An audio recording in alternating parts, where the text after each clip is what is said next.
Hi hello friends, welcome to Anjani world. రాజ్యం చెప్పిన మాటలు మధుకి గుర్తుకు రావడంతో మధు విరక్తిగా ఒక నవ్వు నవ్వుకుంటుంది. ఇక ఈరోజు దుర్గా అన్న మాటలు కూడా మధుకి గుర్తుకు వచ్చి జీవితం మీద ఆశ చచ్చిపోయింది మధుకి. పెళ్లి బట్టలతో నాగేంద్ర ఇంటి ముందర నిలబడి ఉంది మధు. ఈ రోజుతో నా జీవితం మీద ఉన్న కొద్దో గొప్ప ఆశ కూడా పోయింది అని అనుకుంటుంది మధు. మధుకి తనని ఇలా అందరూ ఒంటరిగా వదిలేయడం చాలా బాధ కలిగింది. అలా మధు ఆలోచిస్తూ ఉండగా మధు అని ఆదిత్య పిలవడంతో ఈ లోకంలోకి వచ్చింది మధు. మధు వెనుకకి తిరిగి ఆదిత్య వైపు చూసింది. ఆదిత్య మధు చేతిని పట్టుకుని పద అని ఒక ఆటోని పిలిచి ఆటో ఎక్కమన్నాడు. మధు ఆదిత్యని ఆశ్చర్యంగా చూస్తూ తన మనసులో భయపడుతున్న ఆ భయాన్ని పైకి కనిపించకుండా ఎక్కడికి అని అడిగింది. ఆదిత్య మధు వైపు చూసి ఎక్కడికో చెప్తే గాని నాతో రావా, ఆటో ఎక్కవా అని అంటాడు ఆదిత్య. మధు సైలెంట్గా ఆటో ఎక్కి కూర్చున్నది. ఆదిత్య కూడా ఆటో ఎక్కి బస్టాండ్కి పోనే అని ఆటో డ్రైవర్కి చెప్పాడు. బస్టాండ్కి వెళ్ళగా ఆదిత్య ఆటో దిగి మధును కూడా ఆటో దిగమని చెప్పి ఆటో డ్రైవర్కి డబ్బులు ఇచ్చి ఆటోని పంపించేశాడు. అక్కడే విజయ్ విక్రమ్ కూడా కనిపించడంతో ఏరా ఊరు వెళ్ళటానికి టికెట్లు దొరికాయా అని ఆదిత్య విజయ్ని అడుగుతాడు. హా బావా, మన ఊరికి వెళ్ళే బస్సు రెడీగా ఉంది, 10 నిమిషాల్లో బయలుదేరుతోంది కూడా అని విజయ్ సమాధానం ఇచ్చాడు. ఆల్రెడీ టికెట్లు కూడా తీసుకున్నాం బావా అని చెప్పడంతో ఆదిత్య మధు వైపు చూసి బస్సు ఎక్కమని చెప్పాడు. ఆ బస్సు ఏసీ బస్ కావడంతో మధు బస్సు ఎక్కగానే విక్రమ్ కూడా మధు వెనకాలే బస్సు ఎక్కి సిస్టర్ 16, 17 సీట్ నెంబర్స్ అని చెప్పాడు. మధు తల ఊపి 16 విండో సీట్లో కూర్చుంది. బస్సు డోర్ దగ్గరే నిలబడి ఆదిత్య, విజయ్, విక్రమ్ ఆఫీసుకు సంబంధించిన విషయాలు మాట్లాడుకుంటూ ఉన్నారు.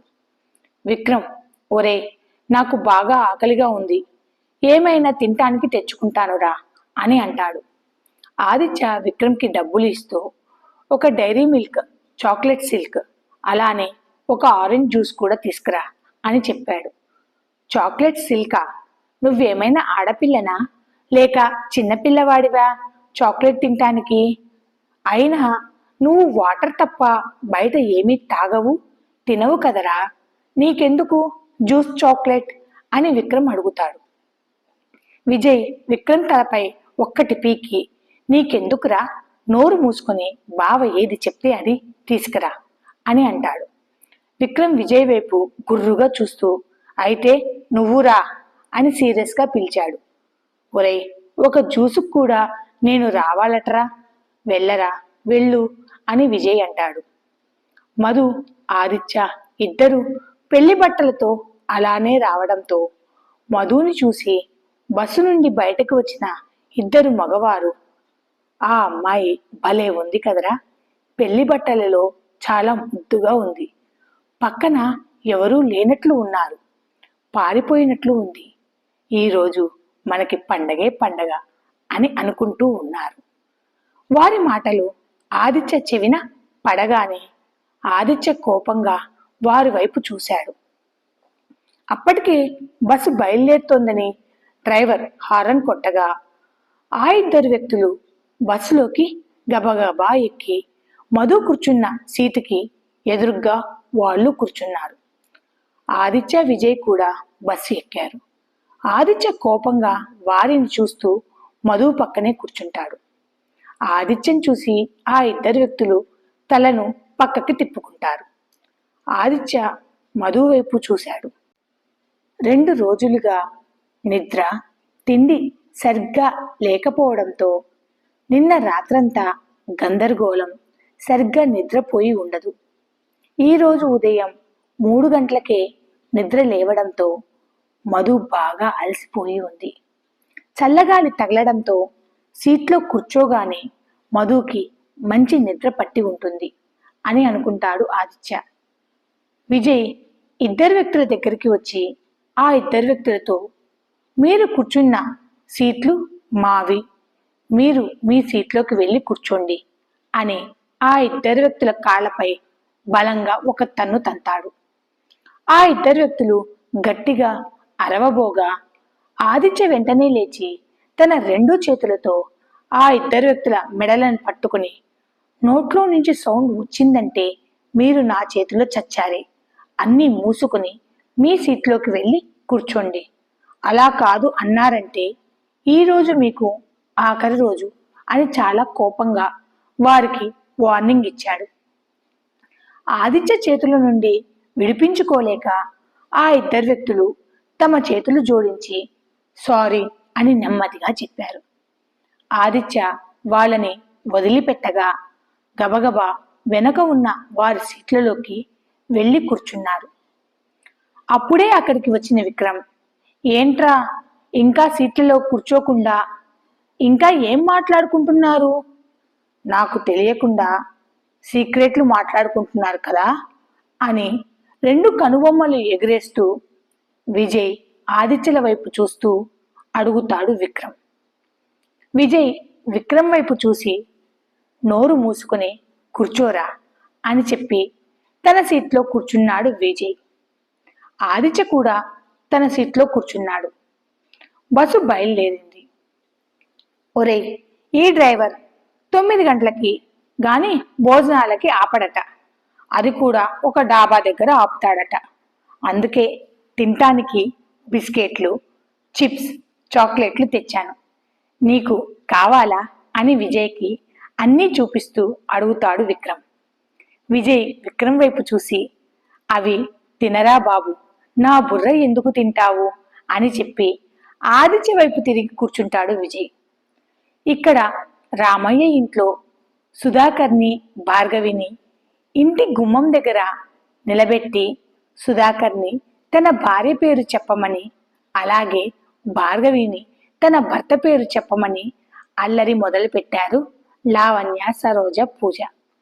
సుధాకర్ నవ్వుతూ, నేను నా భార్య భార్గవి ఇంటికి వచ్చాము అని అన్నాడు.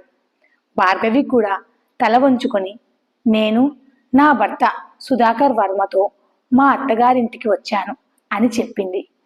అలా వాళ్ళిద్దరికి హారతి ఇచ్చి వాళ్ళిద్దరిని ఇంట్లోకి గృహప్రవేశం చేయించారు. సరోజ, లావణ్య వాళ్ళ అన్నయ్య దగ్గర 50,000 రూపాయలు గిఫ్ట్ కింద కొట్టేశారు.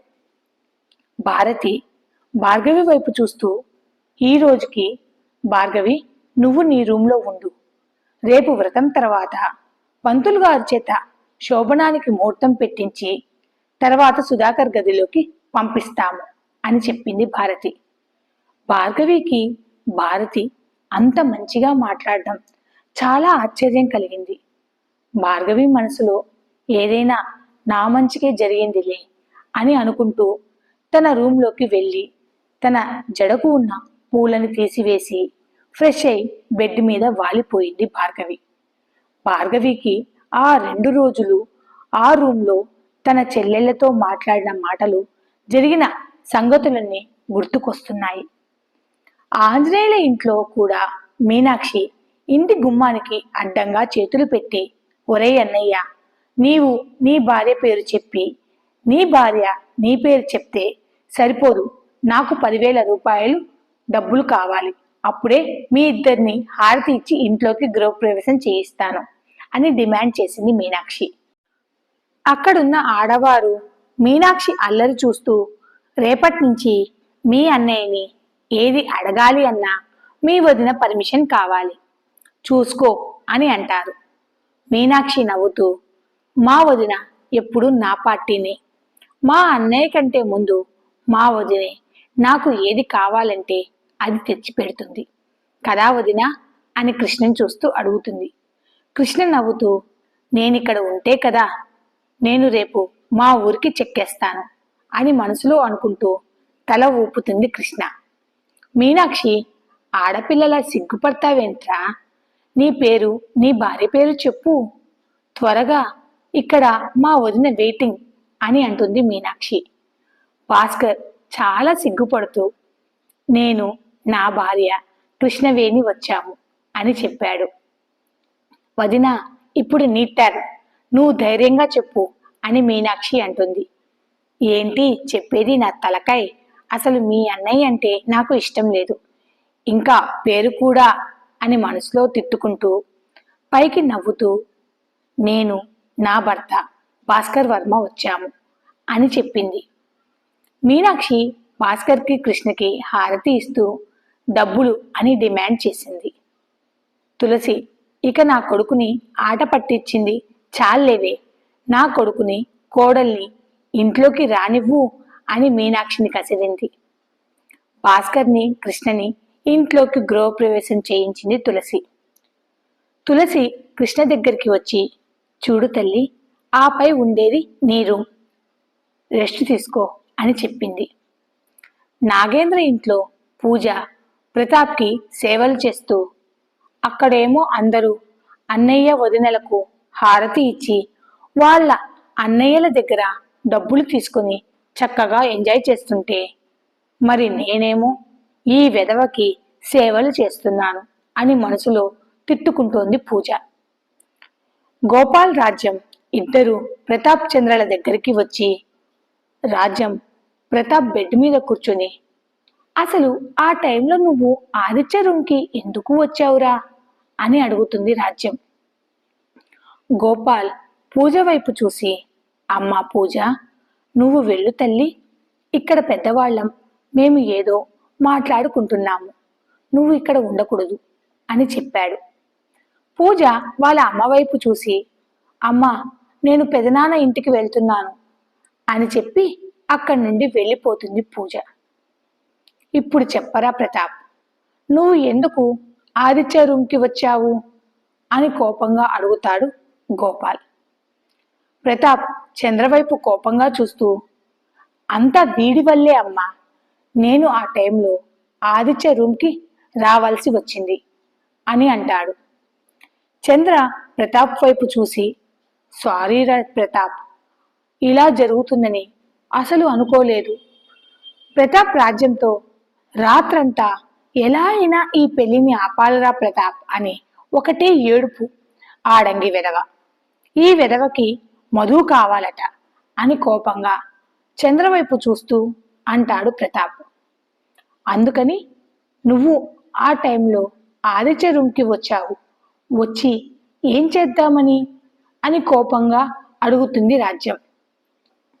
ఆదిత్యను కిడ్నాప్ చేసి ఆ ప్లేస్లో ఈ వెధవని ఉంచుదామని వచ్చాను అమ్మా అని అంటాడు ప్రతాప్.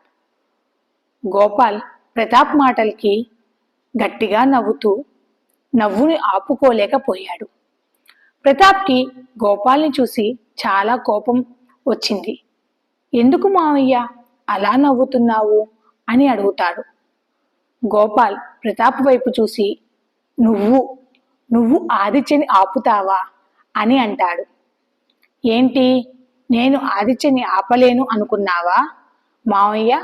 వాడి అదృష్టం బాగుంది కాబట్టి ఆ టైంలో వాడు ఆ రూమ్లో లేడు కాబట్టి సరిపోయింది. ఎవరో నా వెనక నుండి నాకు ముసుగు వేసి నన్ను కుళ్ళబొడిచారు. వెనక నుండి దెబ్బతీస్తే ఎవరు మాత్రం ఏం చేస్తారు? అందులో 10 మంది ఉన్నట్లు ఉన్నారు, వాళ్లను ఎదుర్కోవడం నా వల్ల కాలేదు అని చెప్పాడు ప్రతాప్. అయినా ఆదిత్యకి ఇక్కడ ఎవరు శత్రువులు ఉన్నారు, ఎంత గట్టిగా కొట్టారు అని అంటాడు ప్రతాప్. రాజ్యం, గోపాల్ ఒకరి మొహాలు ఒకరు చూసుకుని, ఇప్పటికి రెస్ట్ తీసుకో అని చెప్పింది రాజ్యం. అమ్మా, వాళ్ళు ఆ రూమ్లో నుండి వేరే రూమ్లోకి తీసుకొని వెళ్ళి అక్కడ నన్ను ఉంచి వెళ్ళిపోయారు.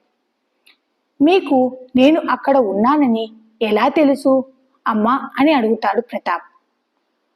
లేదంటే ఈ వెధవ చెప్పి తీసుకుని వచ్చాడా మిమ్మల్ని అక్కడికి అని అడుగుతాడు ప్రతాప్. రాజ్యం అవునని తల ఊపింది. రాజ్యం పిన్ని ఎందుకు అలా చెప్తోంది?